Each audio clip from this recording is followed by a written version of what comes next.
And one of the core ways in which we move through throat chakra healing is just simply to speak with honesty, to speak authentically, to speak with integrity, to speak with loving and compassion.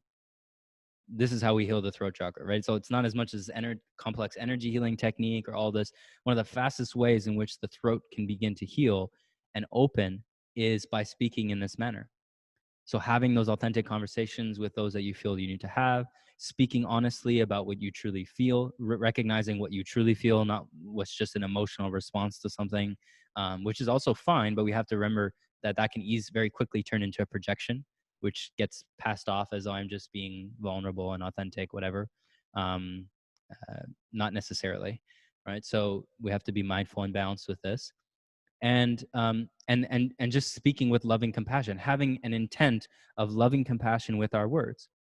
So going back to what Veronica asked about, knowing when to speak, knowing how much, knowing when to listen. When we are in a place of true loving compassion and peacefulness, contentment within ourselves, we naturally understand a few things. So the first of which is we understand the conservation of energy, meaning if we can experience this loving joy just through the awareness of ourselves, literally just observing ourselves, then we recognize the efficiency of our energy to stay within ourselves. We don't need to put it out into all these things, into these relationships, into these projects, and all these things that may not necessarily bring anything more for this to cultivate and to further circulate this. So we can see how all of those things are really just siphoning energy. They're pulling energy away by way of our own ignorance. So in that sense, we start to understand that the efficiency that we can become. So in that efficiency, we also become much more mindful with the words we use, right? What are the words being spoken, and do they really carry impact? Are they truly coming with some sort of potential, some sort of purpose? Are they enlightening or bringing compassion, bringing love, bringing joy to those beings you come across, those in which you're conversing with?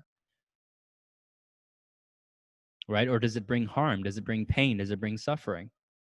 Right? Through the forms of criticism, judgment, comparison, condemnation, hatred. Right? All of the forms and ways in which many times we speak to ourselves within our own mind. You can't really speak to yourself in a sense. They can, but you get what I mean. That's why I think self-love and these terms sometimes get quite confusing, because there's not one self here and there's one self everywhere, and it is ourselves everywhere we go. Yes, we have one individual body here, and then there's other individual bodies there, but there's one way in which this energy kind of flows. So you have to keep this in mind.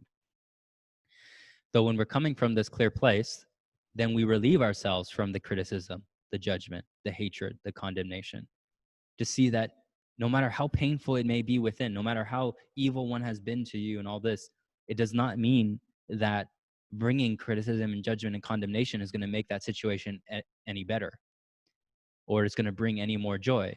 Of course, it's going to lower the vibration. It's going to just simply reveal what is within oneself. You see, so this purifying intent through how we are using our words and how we are speaking, how we are moving into reality, really then balances out how much we listen and really take in, those around us, from the heart, through the ears, through the eyes, really take in. And then thus, if it is required to respond or to speak or to move words in a certain way that feels aligned and feels as if it's going to benefit the situation or bring joy or bring openness, or if it's going to initiate or move an energy in a certain direction that's very beneficial. That could be just within your own journey of speaking your creation into existence, something you'd like to create, something you'd like to do, something you'd like to connect with somebody or some situation. This all becomes more and more clear because, again, there's conservation. So we're not just spewing out endless things that make no sense or have no real purpose, or are creating harm and suffering in other beings' existence. And of course, if we speak something into reality that creates harm within someone else, we experience the pain within our own throat, maybe consciously or unconsciously, but we're speaking to ourselves. Remember, everywhere you go is yourself. So the way that in which that comes across is you are affecting your own energetic anatomy. no matter how much you think it's moving out in some outer direction. It's not there. It will be felt in their, individuated expressions as well. But this is how then we mirror everyone. We empathize with everyone because we feel. And that's why, in a sense, we come in contact with certain relationships, because the traumas or things that they're holding are also what we are holding in a certain way. And then that is revealed and brought to the surface if both are willing for that to be done. Right?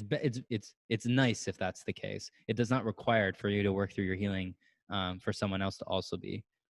It's just nice, when we're doing it together, and if we can do that with a partner or a friend or something like this, or a community like this.